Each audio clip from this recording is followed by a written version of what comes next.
and welcome to Comic Island. My name is Arden, and today we're going to do my spoiler review for Avengers Infinity War.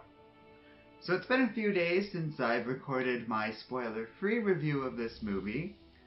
I wasn't really sure how other people were going to perceive this film. It's very different and strange in its structure and how it tells a story compared to any other movie I've ever seen. And the movie's full of great surprises. Yes, we know how the Infinity Gauntlet story goes, with Thanos wiping out half the known universe in terms of life. And in some ways, I'm sure a lot of us comic book fans expected something along those lines with Thanos. But I doubt we expected it like this. I certainly didn't. I certainly didn't expect Peter Parker to die in Tony Stark's arms in such a in-your-face and terribly upsetting way. Yes, we know where things are going to go from here in terms of how they're going to tell this story and what's going to happen to all these characters. Obviously, Spider-Man's getting a sequel to his solo movie, so we know these characters are going to have to come back at some point. You can't have a Guardians 3 with exactly one Guardian left standing. Still, that's a hell of an ending and a great way to set things up for Avengers 4. I've also been thinking about that movie a little bit, and I think I know what that movie is going to be called. As of yet, it hasn't gotten a title, but I figured it out. Because we need something, without a Avengers 4 on it, so they're going to give it the typical subtitle name. And I think it's going to be The Thanos Imperative. Now, it might not exactly follow that story. In fact, I doubt it'll take cues from that particular comic at all, but it's a great name to highlight everything we need to know about this movie and the fact that we're going to follow up on all this Thanos stuff.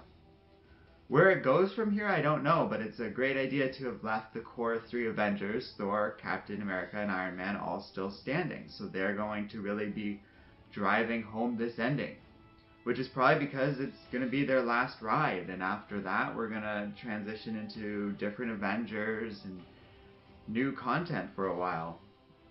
Before eventually, I assume we're going to reset and bring in a new Iron Man, Captain America, and Thor. Maybe. Who knows what the long-term plan is.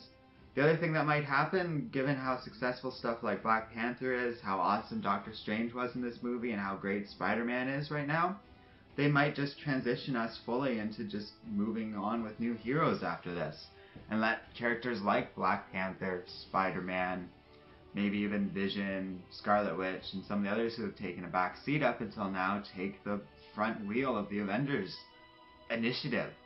And that's very cool to think about. I'm still just getting over it. This is one of those movies I'd be willing to see again in theaters.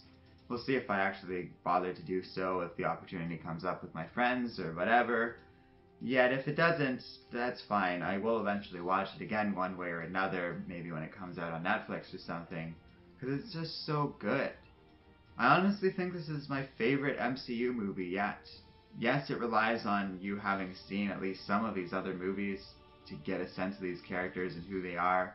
No, there's not a lot of character development, yet every character does get their own moment. And there's little things like it would have been nice for the Black Order to have some more screen time, but I still got a great deal of satisfaction from their appearances and even their deaths. Thanos is such a powerful villain that overwhelms the heroes so consistently that it's nice when they do get their small victories. And the way Thanos uses that gauntlet, switching gems up to use different powers and stuff like that. This is how you do dark and gritty. I mean, they could have gone without all these jokes at times, yet it feels like a lot of these jokes are these heroes trying to make sense of this situation. Thor is a good example of that. He was belting quips left and right, and I was thinking about it in the theater. He just watched all of his family die, all his friends die, and every Asgardian he knows be slaughtered either by Hela or Thanos, and he's making all these jokes. Yet at one point he kind of breaks down in front of Rocket Raccoon and admits how much despair he's experiencing, and it's very clear these jokes are his way of coping with it. That's pretty dark stuff, and way deeper and more intelligent along the lines of character development than anything in Justice League. But it's a good thing. It means that the bar has been raised and what movies can do has been challenged. We have this big 10-year-long experiment with all these characters and growth, and it's made more money and had more critical acclaim than most blockbusters that have come out in those 10 years. That's amazing. that's genuinely unique and something that we as a society will have lived through in terms of film history.